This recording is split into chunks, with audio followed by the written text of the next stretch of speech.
sind jetzt mittendrin in der Sendung, nämlich beim 9. Schenkenhorster Motocross. Und neben mir mein Gesprächspartner Robert Kraus. Zunächst herzlich willkommen.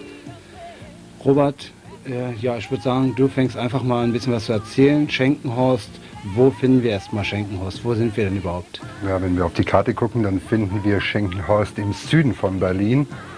Es gibt die Möglichkeit, über die Avus rauszufahren von der Berliner City, dann die Autobahnabfahrt Babelsberg oder unten über Steglitz, Lichterfelde Süd, Teltow.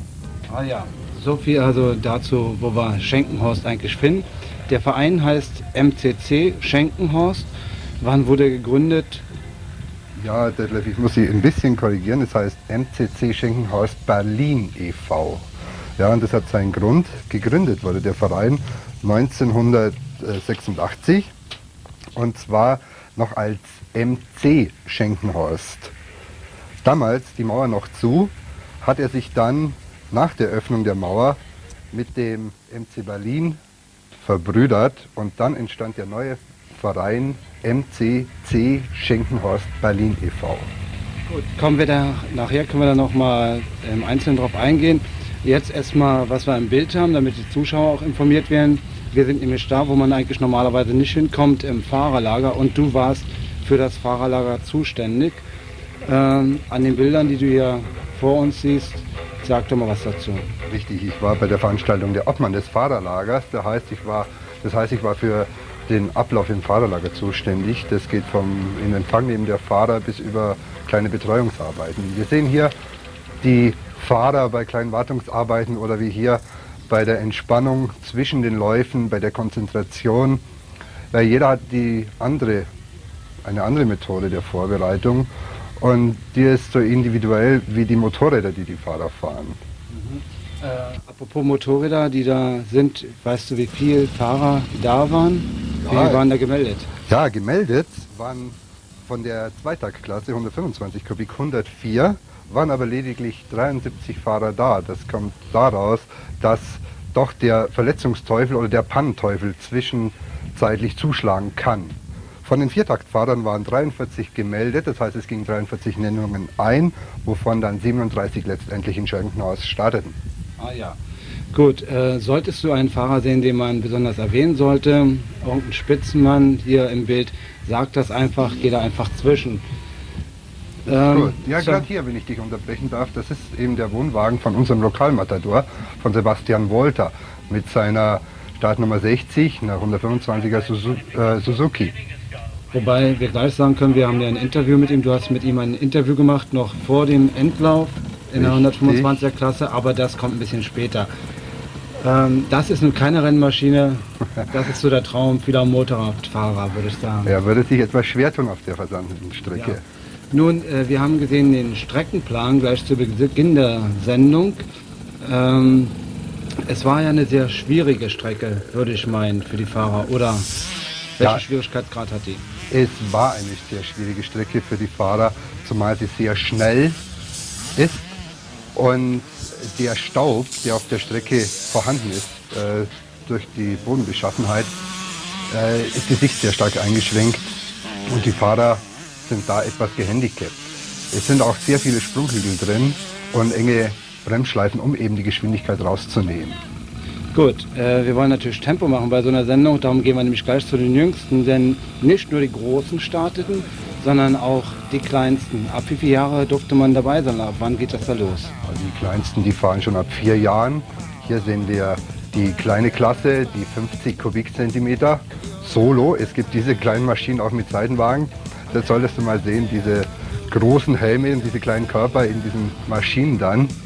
Und bei ihnen geht es schon genauso zur Sache wie bei den Großen. Die sind mit einem genauso großen Eifer bei. Ja, wobei man sagen muss, man konnte also wirklich auch tolle Sprünge sehen, denn es geht da hoch bis zu 80 Kubik, ne? Exakt, hier auf dieser Kinderstrecke bis 80 Kubikzentimeter Kleinrad. Das heißt, es gibt bei der 80 Kubik auch das Großrad, aber das ist dann den größeren, den Erwachsenen vorbehalten. Ah ja. Diese Übungsstrecke, die wurde ja von euch zwar angelegt, aber Veranstalter war jemand anders bei diesen kleinen Rennen. Richtig, Wer war das? Richtig, es handelte sich hier um eine Clubmeisterschaft des BMW Motorsportclubs, der sich bei uns praktisch in die Strecke eingemietet hat. Ja. Und die haben also das heißt zwischen den Läufen auf der großen Strecke durften die Kleinen das Skier versuchen. Ja, aber die haben sich wunderbar mit uns abgesprochen und die Pausen mit ihren Rennen wunderbar, da muss ich sagen, ein großes Lob an die BMW-Truppe, wunderbar gefüllt. Gut. Der kleinste Lauf, der wird gleich vorbei sein, da werden wir gleich die Siegerin, das war nämlich ein Mädchen, sehen. Auf Namen wollen wir mal jetzt in dieser Klasse nicht so eingehen, denn wichtig ist erstmal dabei zu sein. Ich meine, bei dieser Klasse kann ich den Vornamen ruhig sagen, das ist die kleine Steffi, weil ich als Fahrerlagerobmann hatte sie nämlich dauernd zwischen den Beinen. Es ist eigentlich verboten, die Kinder im Fahrerlager rumfahren zu lassen, aber kleine Steffi war nicht zu halten. Gut, kommen wir nochmal zum großen Rennen. Hier haben wir ja eigentlich die technische Abnahme. Wir haben ein Problem, die Kamera wollte nicht durch den Sand und somit fehlen uns leider ein paar Bilder von der technischen Abnahme. Aber dazu solltest du ruhig was sagen. Was musste eigentlich abgenommen werden? Wozu technische Abnahme? Ja, im Vorfeld wurde erstmal in der technischen Abnahme gewogen. Das heißt, jede Maschine muss ein Mindestgewicht haben. Das ist bei der 125 Kubik Klasse, die wir hier sehen, die Kawa. Das sind 88 Kilo. Hier übrigens die Wiegevorrichtung. Und bei der 750er Klasse sind es 102 Kilo Mindestgewicht. Ferner wird auf den Geräuschpegel geachtet. Das heißt, die Maschinen dürfen nicht über 100 dBA, 102 dBA laut sein. Sind sie lauter, werden sie entweder nicht zugelassen oder sie müssen ihren Auspuff nachstopfen. Abdämmen heißt genauer gesagt. Wie macht man das Nachstopfen? Das heißt, man öffnet den Endtopf hinten, der ist mittels Schrauben verschlossen, eine Abdickkappe, und stopft praktisch um das Rohr und den Außenmantel, zwischen Rohr und Außenmantel, hitzefeste Dämmwolle und vermindert so die Geräuschabgabe nach außen. Ja, Moment, wir haben gerade jetzt hier die Kasse. Da wollen wir auch gleich mal erwähnen, die Zuschauer, die insgesamt kamen, es waren mehr als 3000 an beiden Tagen. Man hatte mit ein bisschen mehr gerechnet, aber letztendlich würde ich sagen, darf man doch zufrieden sein, oder? Ja, das Wetter hat uns einen großen Strich durch die Rechnung gemacht, und zwar diesmal nicht Regen, sondern einfach die Hitze. Die Bademöglichkeiten rund um die Strecke waren bis zum Bersten überfüllt. Man kam überhaupt nicht mehr an diese Stellen heran. Und unsere Strecke war deshalb etwas verweicht. Ich meine, bei der Größe der Anlage verlieren sich natürlich 2500 Zuschauer auch drauf. Und es sind tatsächlich mehr. Oder es waren mehr, als es zu scheinen. Also es war eine ganze Menge Leute da. Jetzt wird es durcheinander gekommen. Ja. Das macht nichts. Wir sehen es hier. Die Strecke war ja ein bisschen staubig und musste gewässert werden, was ständig gemacht wurde. Und da haben wir auch in dieser, hier so einen nassen Boden. Wie ist es eigentlich normalerweise beim Motocross? Sind es Sandstrecken? Also ich habe mich eigentlich gewundert, dass sie gewässert werden. Ja, eben wie vorher schon gesagt, durch die Staubentwicklung sind die Fahrer sehr stark gefährdet. Die Unfallgefahr wird erhöht. Und es ist natürlich von Strecke zu Strecke verschieden. Wenn ich eine sehr harte Strecke habe, dann ist das nicht so der Fall, dass gewässert werden muss. Im Gegenteil, dann bleibt das Wasser ja stehen. Aber hier in unserem märkischen Sandboden ist es eben schon wichtig, den Sand zu binden, damit er nicht aufgewirbelt wird und die Sicht der Fahrer beeinträchtigt. Also Wasser muss sein. Leider. Wieso leider? Ja, bei uns ist es schwer, Wasser herzubekommen. Wir haben keinen eigenen Brunnen, keine Wasserversorgung auf der Strecke. Das heißt, wir müssen dieses Wasser mittels Wasserwagen oder aus dem Graben, der da durchfließt, abpumpen. Gut, wir haben jetzt im Bild die 125er Maschinen. Man hört es an dem bienenartigen Geräusch. Sag doch mal was zu den 125ern. Ja, die 125er Klasse, das ist die kleinste Motocross-Klasse für die Erwachsenen, muss ich sagen. Es gibt verschiedene Läufe. In diesem Fall wird bei uns ein Pokallauf, Deutscher Meisterschaftspokallauf gefahren. Das ist dieses Jahr das erste Mal. Letztes Jahr war es noch unterteilt in Nord, Süd, West, Ost. Robert, lass mich gleich dazwischen gehen. Entschuldige bitte, kannst gleich weitermachen, dass wir es nicht verpassen. Wir haben hier eine ganz besondere Waschanlage. Das ist ein Novum. Da lege ich nämlich auch Wert darauf, dass das erwähnt wird.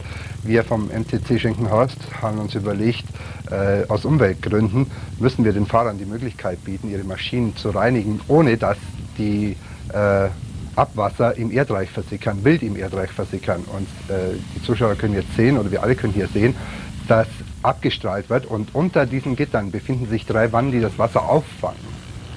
Hoppatla, was war das denn? Kann ich leider nicht ersehen. Ja, das war ein Start der 125er und gleich hinter der Kurve legte sich dieser gute Mann hin. Nein, Entschuldigung, das war nicht im Start, war im Vorlauf, einer der Vorläufe. Und der legte sich hin und hatte dann keine Lust mehr, ließ die Maschine liegen und ging dann Richtung Fahrerlager, setzte sich da verärgert hin. Naja, die Lust wird es wohl nicht gewesen sein, aber er hat seine Betreuer und so ein Sturz kann doch auch Prellungen mit sich führen. Da hat er vielleicht andere Probleme gehabt gerade. Wir haben gleich das erste Interview mit einem Mann der Spitzenklasse, nämlich der großen Maschinen, bei bis zu 750 Kubikzentimeter, Michael Heutz. Dennoch kurz zur Strecke was. Sie hatten Länge von 2016 Meter. Was ist das Besondere an dieser Strecke oder das Schwierige an der Strecke, sagen wir mal so rum? Das Schwierige an der Strecke ist die hohe Geschwindigkeit, die gefahren wird. Und dann natürlich die Bodenbeschaffenheit. Die Strecke fährt sich aus durch den weichen Boden und jetzt kommen viele Quer- und Längsrillen.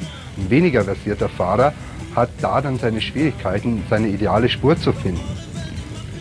Gut, dann würde ich sagen, wir machen jetzt mal, damit die Leute nicht nur mit Worten jetzt unterhalten werden, einfach ein bisschen Musik, warten auf das Interview und gehen dann wieder rein.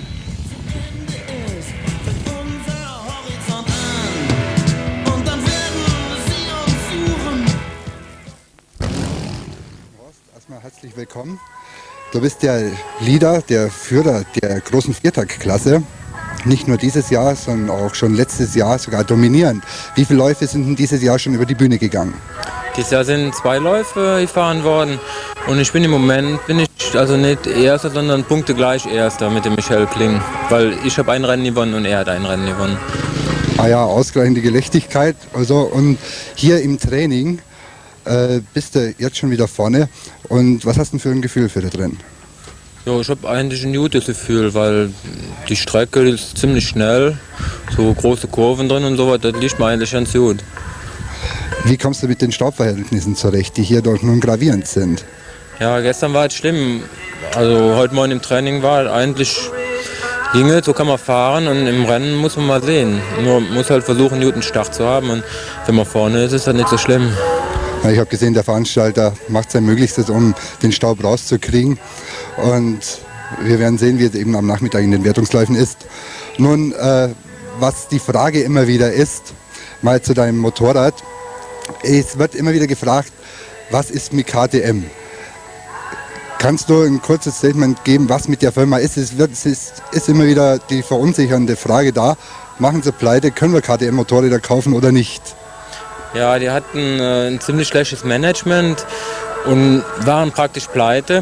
Und jetzt haben das aber andere Leute aufgekauft. Die Importeure von den einzelnen Ländern haben sich zusammengetan, haben das aufgekauft und haben jetzt vernünftige Leute daran gebracht. Aber jetzt muss natürlich erst so ein bisschen anlaufen, das Ganze wieder. Die haben jetzt ein bisschen Schwierigkeiten noch, aber dass sie jetzt wieder pleite gehen, glaube ich nicht, weil die richtigen Leute sind da und das dauert vielleicht noch ein paar Monate und dann sind die wieder oben auf. Es bleibt zu hoffen, dass uns diese europäische Marke erhalten bleibt. Mit einer Stütze für KTM Deutschland ist ja dein Sponsor, das ist Michael Weber. Und er ist ja auch einer der größten Umsetzer in Deutschland. Und mit seiner Hilfe, deiner Hilfe vor allen Dingen in der Werbung, wird es KTM doch schaffen, so hoffe ich. Ja. Nun mal ein bisschen abschweifen, nochmal zu deiner Person. Du hast schon sehr früh angefangen. Ja, ich habe mit 10 Jahren angefangen. Das ist eigentlich nicht so früh. Also jetzt in der heutigen Zeit ist das schon fast zu spät. Nur früher, vor 20 Jahren, da war 10 Jahre noch relativ früh. Ne? Heutzutage fangen die Jungs ja schon mit 5 Jahren an, weil es auch entsprechende Motorräder gibt. Ich stand gerade drüben an der Kinderstrecke und habe beobachtet, wie du mit deinem Sohn mitgefiebert hast. Wie alt ist er denn? Ja, der ist 9 und so bis jetzt hat er noch keine richtige Lust gehabt. Und die letzten paar Wochen wollte er dann auf einmal immer mit zum Training. Ja, und dann habe ich gehört, dass hier ein Kinderrennen ist und dann denke ich, da lassen wir mitfahren. Ne? Speziell nach dem Prinzip, so ein kleiner Wettbewerb ist besser wie jedes Training, oder? Ja, dann sieht er mal, wie schnell er ist gegenüber den anderen. Ne? Ja, um auf die Schnelligkeit zurückzukommen, das ist ja nun bei dir gravierend zu sehen. Du hast eine unwahrscheinliche Kondition, ein unwahrscheinliches Durchhaltevermögen. Du wirst so fast von Runde zu Runde schneller. Wie trainierst du eigentlich? Ja, das kommt jetzt nicht nur vom Training allein. Also trainieren tue ich hauptsächlich mit dem Fahrrad, weil da hat man die Bewegung so ein bisschen wie beim Motorradfahren. Aber das kommt auch viel durch das lange Fahren, weil ich halt schon so lange fahre. Ich bin früher Weltmeisterschaft gefahren, da mussten wir 40 Minuten fahren und noch 2 Runden. Und das war ziemlich lang und da hat man sich irgendwie dran gewöhnt, dass man halt versuchen muss, so locker zu fahren, dass man sich bei der Sache so wenig wie möglich anstrengt. Und sobald man ein bisschen verkrampft ist, dann ist man in 2 Runden fix und fertig.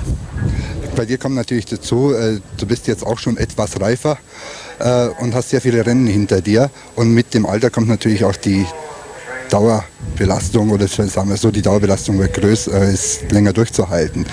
Wie lange gedenkst du denn noch zu fahren? Ja, ich wollte erst dieses Jahr schon aufhören. Und dann denke ich, naja, hänge noch ein Jahr dran. Und also beim Fahren macht es immer noch Spaß, nur das Ganze drum und dran, das wird einem langsam zu viel. Immer das Trainieren und gucken, dass man ein Motorrad richtig fertig hat und so. Vielleicht fahre ich noch 1, 2 Jahre, ich weiß es nicht. Wenn ich keine Lust mehr habe, höre ich von heute auf morgen auf. Und dazu muss man wissen, dass du 3 Kinder hast, verheiratet bist und das doch eine Belastung für die Familie schlechthin ist. Ja, Mittwoch ist man weg zum Trainieren, von Freitag bis Sonntag ist man weg zum Rennen. Ich gehe auch ganz normal noch arbeiten bis 5 Uhr und dann muss ich Dienstags, Donnerstags abends noch Rad fahren. Also die Woche ist voll weg, von März bis Oktober. Das sind lange Sommer. Gut, ich wünsche dir auf jeden Fall alles Gute für heute, für die Saison und für die Zukunft. Danke, Michael Holz.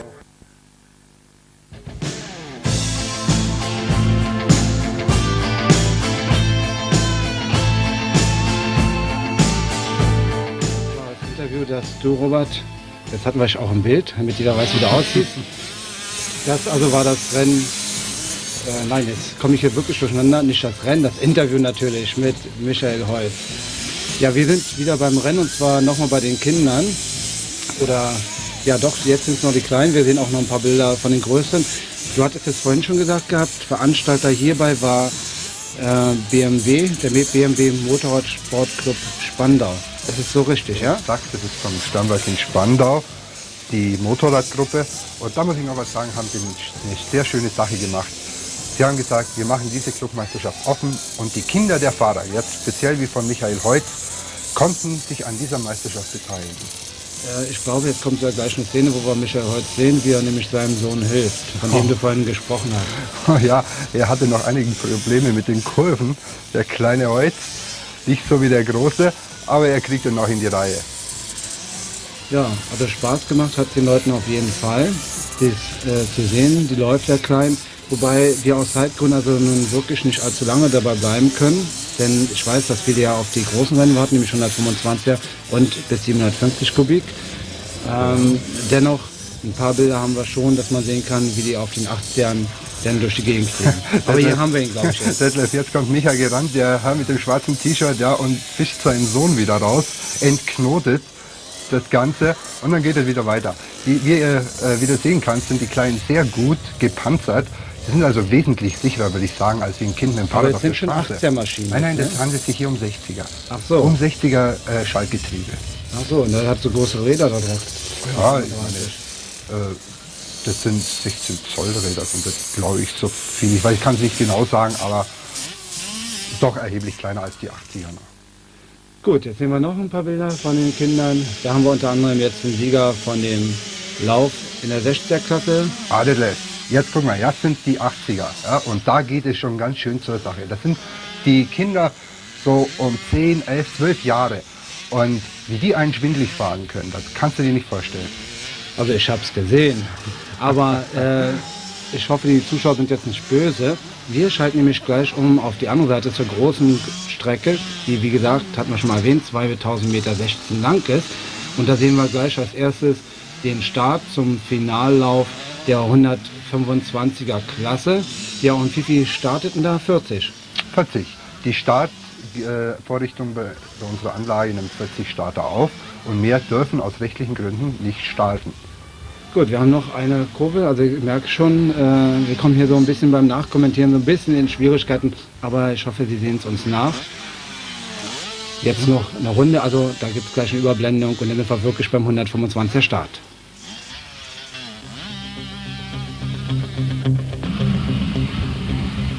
So, und da haben wir ihn aber jetzt wirklich, den Start der 125er Klasse. Ja, und damit man den Sound richtig hat, machen wir voll hoch.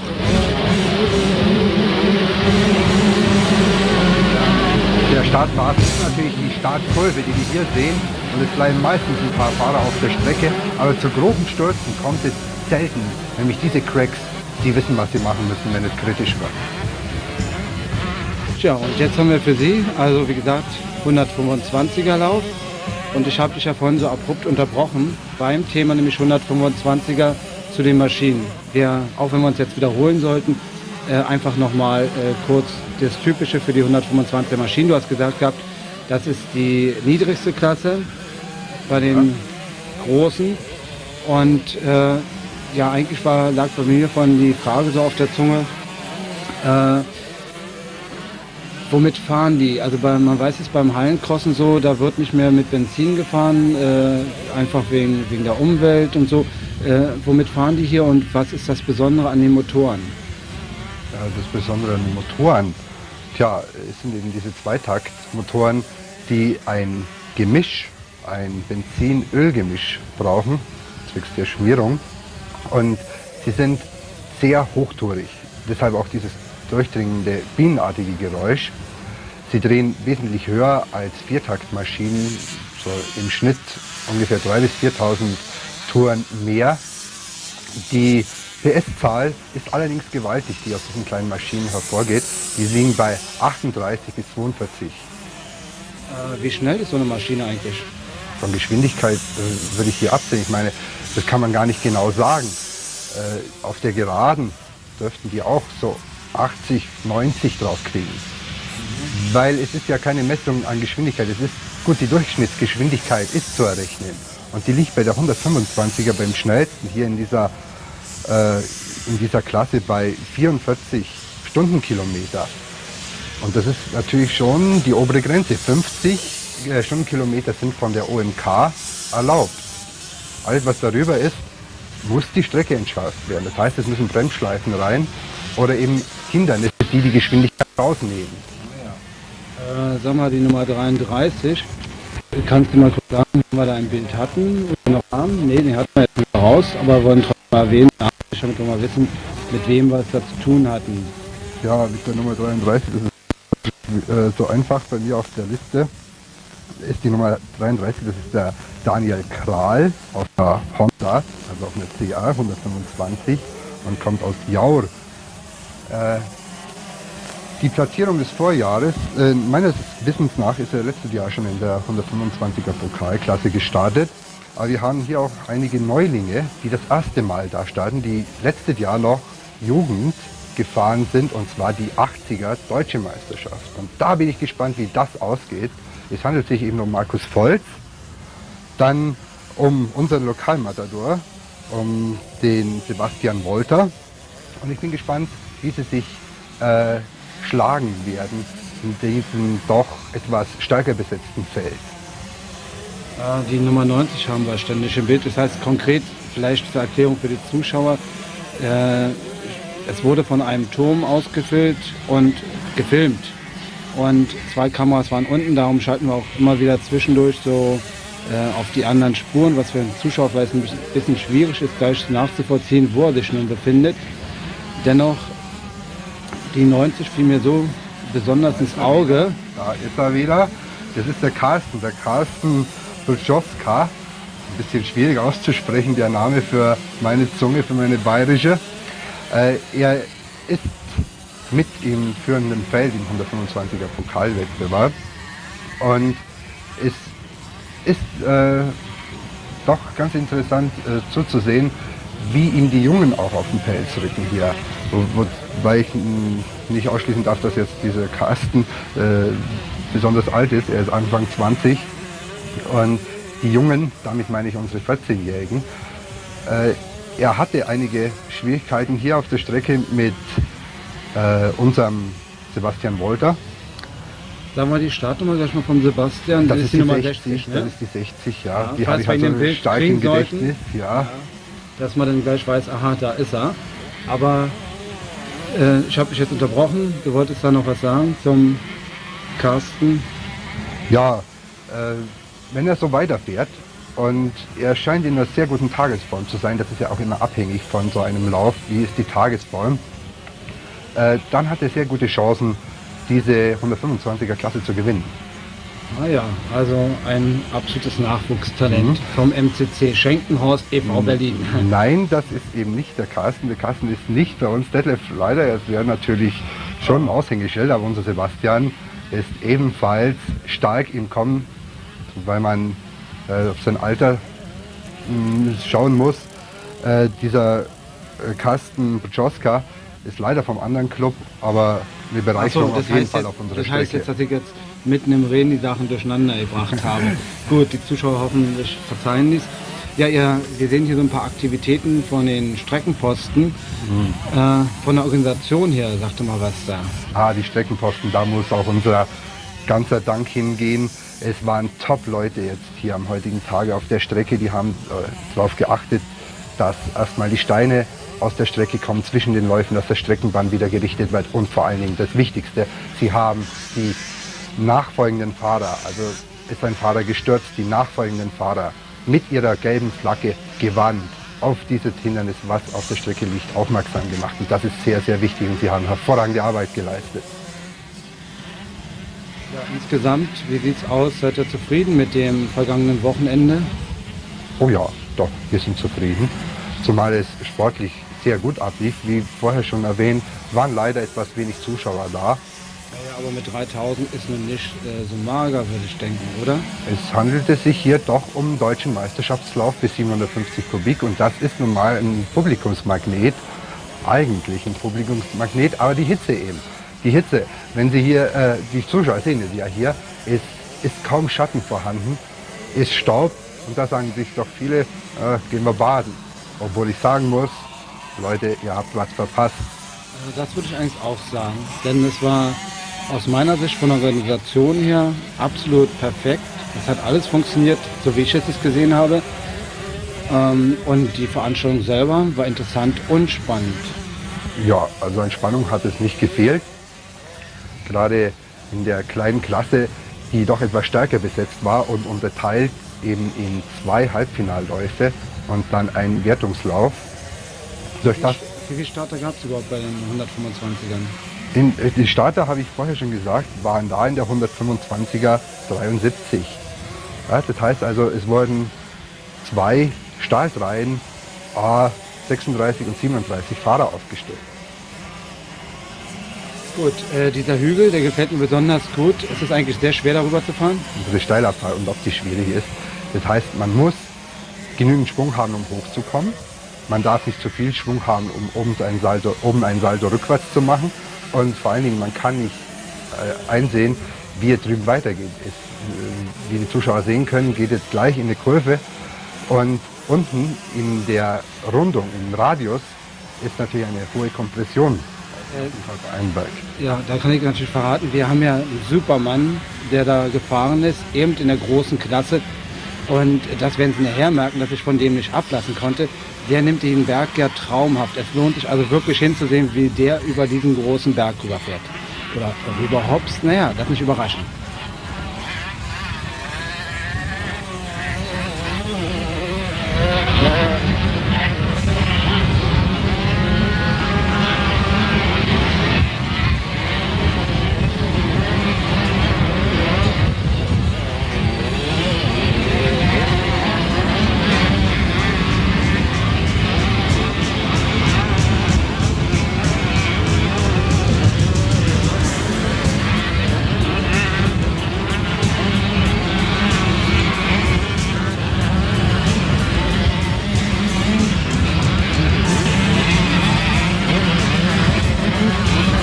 Ja, Robert, ich würde sagen, du hast jetzt die Ehre, gleich mal den Einlauf personell zu benennen. Ja, der war im ersten Halbfinale, war das Carsten Buczowska, die Platz 1. Der zweite wurde Achim Trinkner und der dritte war Sebastian Wolter, unser Mann am Lauseberg. Das zweite Halbfinale gewann vom Team Green Becker Pirmasens Markus Volz. Markus Volz, letztjähriger Sieger der 80 Kubik Deutschen Meisterschaft. Zweiter wurde Timo Wörner und dritter Alexander Kosak, der voriges Jahr der zweite der DM 80 Kubikzentimeter war. So, und hier haben wir natürlich jetzt die Siegerliste, so wie die Punkteverteilung war nach beiden Läufen, also nach dem Endlauf. Timo Wörner haben wir hier ganz vorne mit 20 Punkten, aber lesen können die Leute natürlich alleine. Ja, und da haben wir auch den Turm, von dem aus gefilmt wurde, damit man weiß, von wo aus das gemacht wurde, so persönlicher Stolz. Ja, wir kommen gleich zum nächsten Interview, nämlich mit Sebastian, dem Jungen, der ist aber vom MCC Schenkenhorst. Exakt, das ist unser Mann im Pokallauf 125er. Wir hatten noch einen zweiten drin, an den geht jetzt mein Gruß und gute Besserung. Das ist Thorsten Zentner. Er kann leider wegen einer Knieverletzung an dieser Meisterschaft nicht teilnehmen. Gut, jetzt warten wir auf das Interview, solange Musik.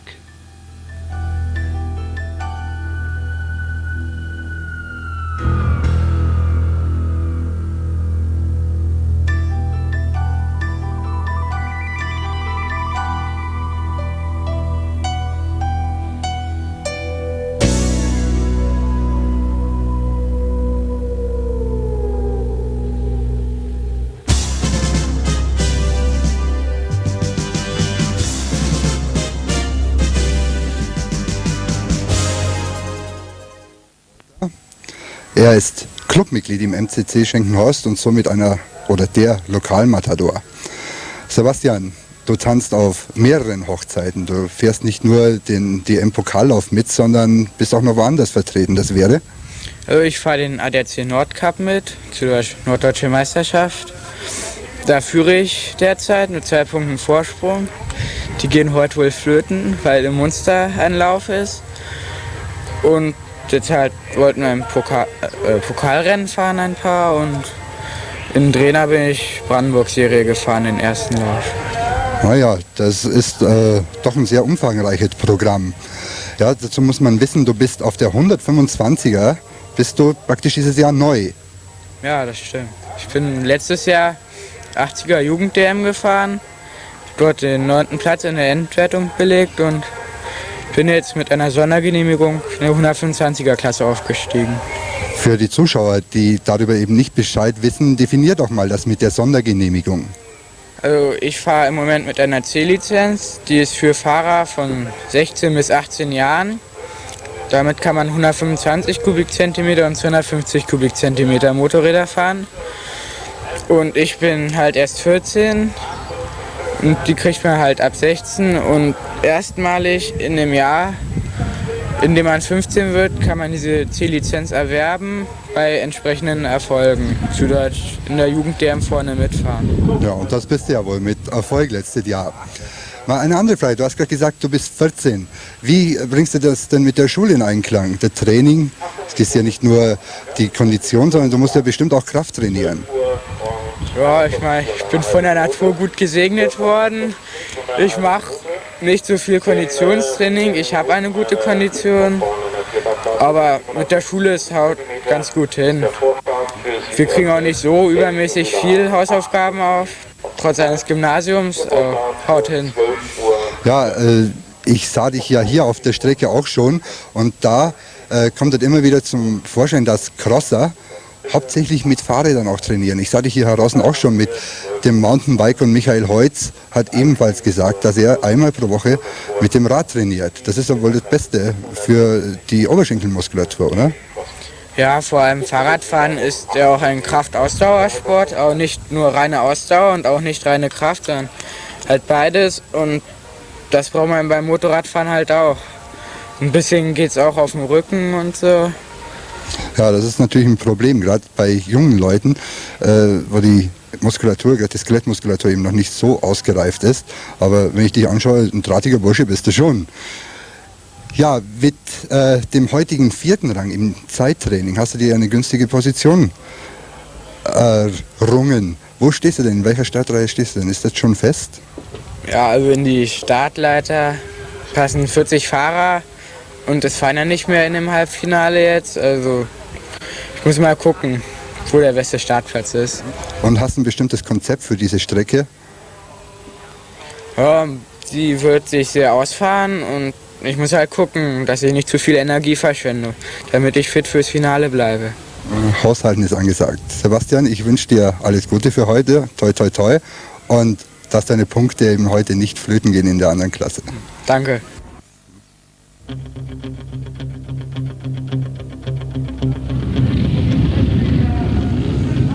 Ladies and Gentlemen, der MC Schenkenhorst präsentiert die 705er Klasse, wollte ich jetzt sagen.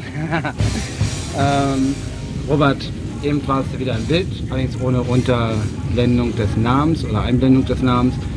Das war das Interview mit dem Lokalmatadoren eures Vereins. 14 Jahre, da kommt man natürlich wirklich gewaltig in Staunen. Für die Fans vom Motocross müssen wir jetzt den Ton, glaube ich, ein bisschen hochziehen, damit die ein bisschen Freude haben. Und danach melden wir uns dann zum Start, das heißt, das ist jetzt der Start, zum ersten Wertungslauf. Korrekt so, ja? Exakt. Gut, dann machen wir den Ton laut.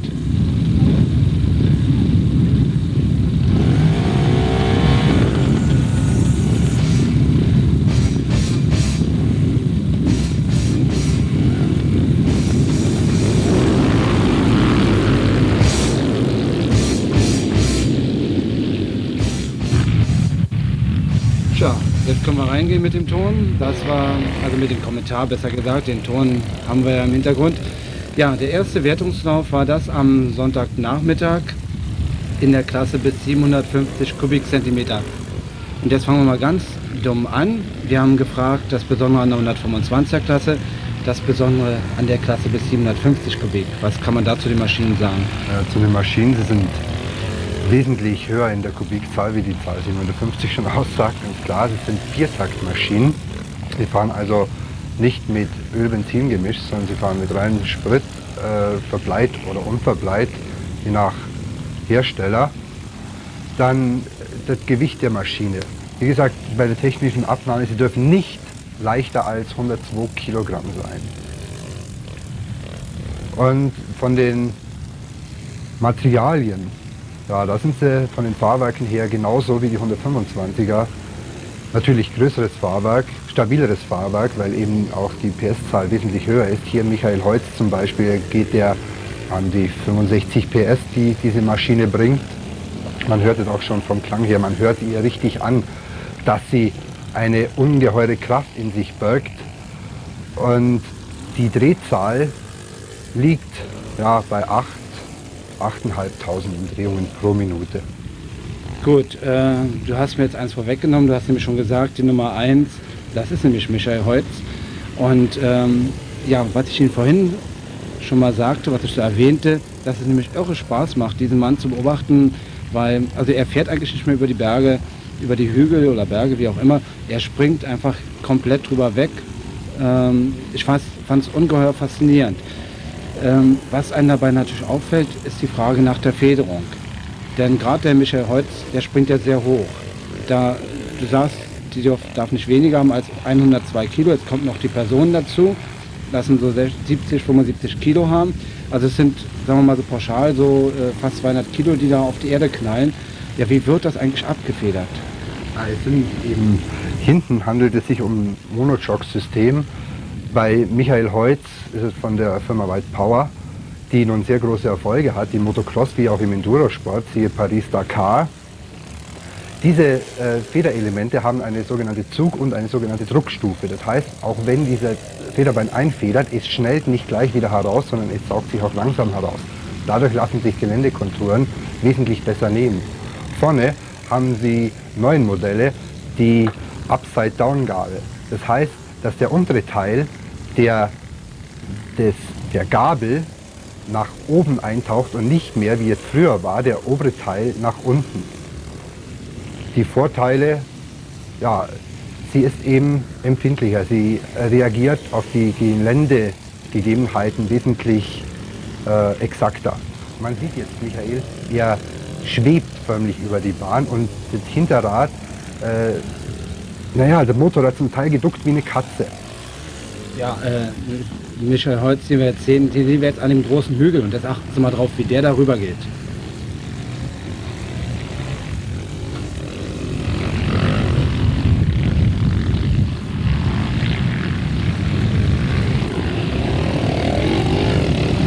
Fährt er eigentlich schon nicht rüber, wie es sein Nachfolger gleich gemacht hat? Er ist darüber gefahren mehr.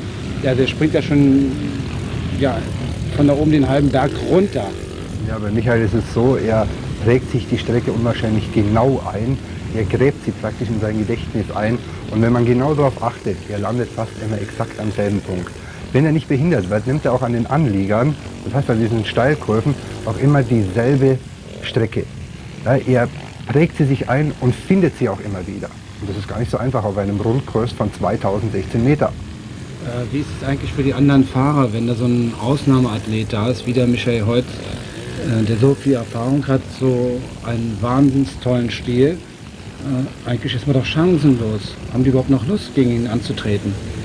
Ja, sicher. Es ist natürlich für sie der Ehrgeiz da, Michael irgendwann zu schlagen. Auch ein Michael Heutz ist zu schlagen. Natürlich, es kommt immer einer, der besser ist.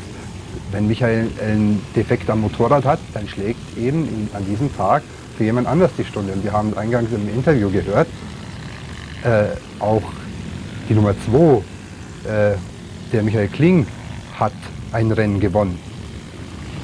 Ja, zu Michael Kling wollen wir gleich kommen, weil wir sonst wirklich nur über Michael Heutz reden. Bei aller Begeisterung, die ich für ihn habe, das merkt man einfach an der Kameraführung. Er ist ständig im Bild. Ich hoffe, man verzeiht mir dies. Aber kommen wir gleich zur Nummer 2, zu Michael Kling. Der hat ja große Probleme. Sag gleich mal was dazu. Oh ja, Michael Kling hat wirklich große Probleme. Und zwar hat er sich im zweiten Wertungslauf den Motor aufgeraucht, wie man so schön sagt in unseren Kreisen. Das heißt, er wurde gar nicht gewertet. Er hat drin gar nicht zu Ende gefahren. Und das Problem ist, Michael Kling, wohlgemerkt, jetzt will nächstes Jahr zur Meisterschule gehen und im Herbst sowieso den Rennsport an den Nagel hängen, weil es zeitlich gar nicht mehr möglich ist. Und jetzt überlegt er, ob er nicht schon jetzt aufhören soll oder ob er sich diese große Reparatur nochmal ans Portemonnaie bindet. Und dann wäre natürlich sehr zum Leidwesen der Viertakt-Fans die Luft etwas raus. Es gibt noch andere gute Fahrer. Wir haben hier noch den Wolfgang Oetke, wir haben den Wolfgang Koch. Es sind gute Fahrer. Sei bitte so lieb und sag die Nummern dazu, damit die Zuschauer ab und zu, wenn die Nummern erkennen, dann auch gleich wissen, wen wir da haben. Ist gut, es geht manchmal ein bisschen mit mir durch. Ja. Der Wolfgang Koch hat die Startnummer 32, während Wolfgang Oetke mit der Nummer 23 am heutigen Tag oder am Renntag gekennzeichnet war. Ja, das war wieder Heutz. Da brauchte man nicht hingucken, man braucht die Nummer nicht, sondern man hat gesehen, der ist gleich da den Berg fast runtergesprungen, den gesamten Berg, fällt sofort auf. Und das war auch der Grund, warum ich so an Dingen geklebt habe. Du hast da was von Geld gesagt, von Kosten. Sag mal, was kostet eigentlich so eine Motocross-Maschine? Wie sie jetzt Michael Kling fährt, die Husqvarna 610 TC, die liegt im Bereich um die 13.000 Mark.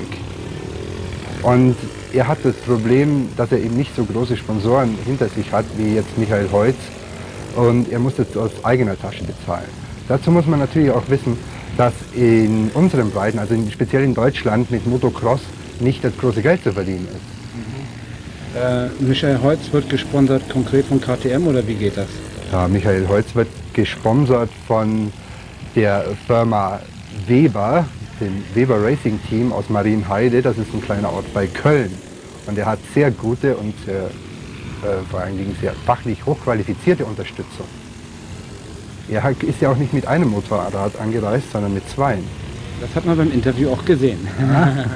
Während eben Michael Kling mit einer Maschine ankam und dadurch schon etwas gehandicapt ist. Ja, und hier haben wir wen im Bild? Klar. Aber es ist auch wirklich ungeheuer faszinierend zu sehen, wie er diese Strecke da, ja, ich würde nicht mehr sagen runterfährt, sondern runterspringt. Vor allen Dingen ist es faszinierend zu sehen, wie er immer wieder das Vorderrad entlastet, wie das Vorderrad im Querrill nur die obere Spitze der Rille touchiert und ansonsten sich das Hinterrad durch die Kontur, durch die Geländekontur schmiegt.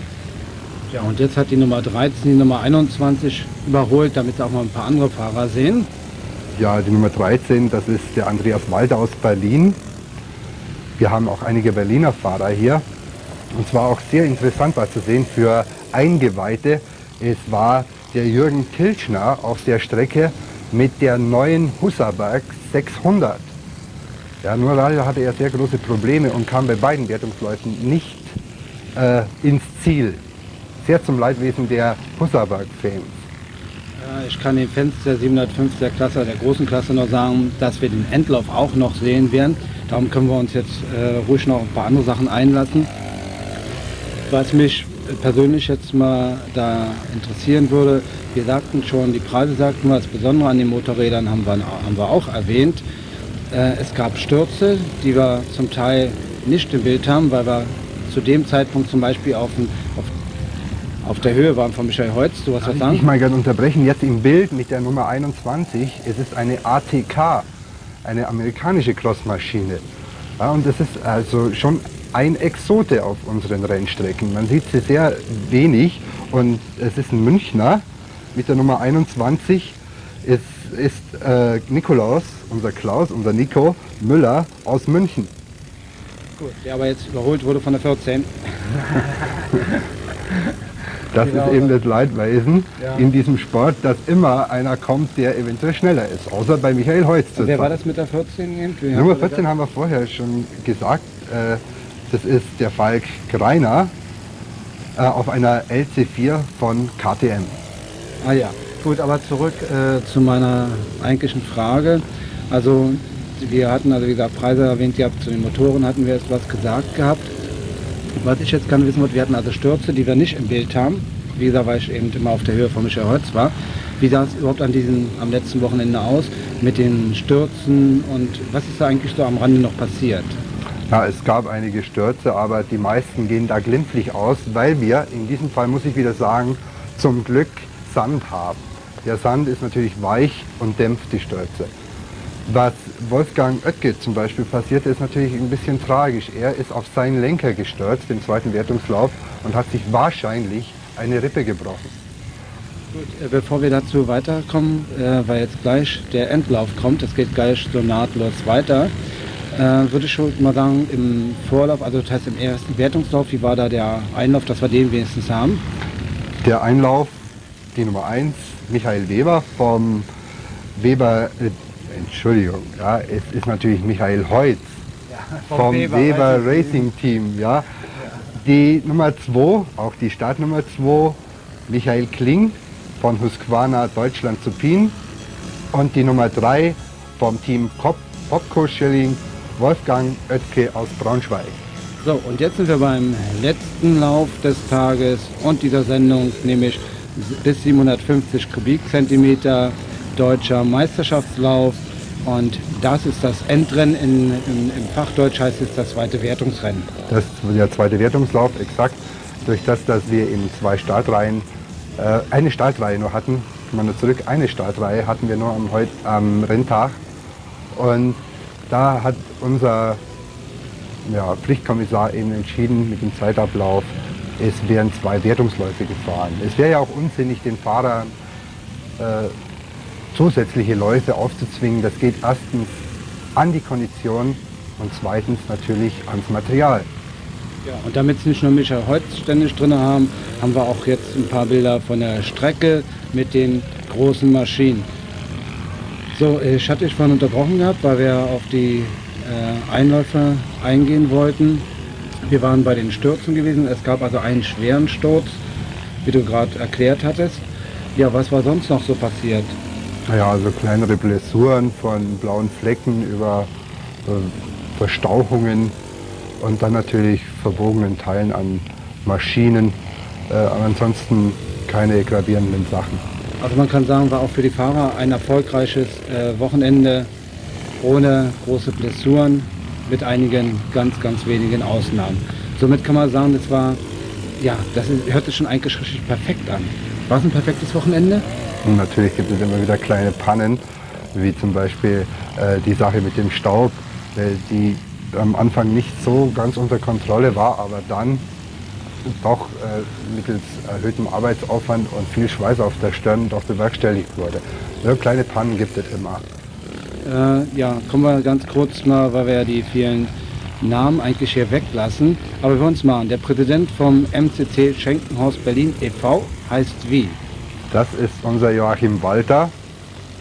Er kommt aus Potsdam Und ich muss sagen, was dieser Mann gearbeitet hat in den letzten Monaten, Wochen und besonders in den letzten Tagen, ist kaum zu glauben. Gut, seine Frau, wenn ich das richtig mitgekriegt habe, stimmt das so? Die macht die Kasse, die sorgt fürs Geld oder so? Nein, da verwechselst du was. Und zwar unsere Schatzmeister ist die Monika Tröger, das ist die Frau vom Rennleiter unseres, Quatsch, das war jetzt auch wieder nicht richtig, der Rennleiter war am heutigen Tage oder am Renntag Bernhard Backes. Die Frau Monika Tröger ist natürlich verheiratet mit einem Handtröger und das ist unser Rudi, der speziell die Streckensicherung unter sich hatte.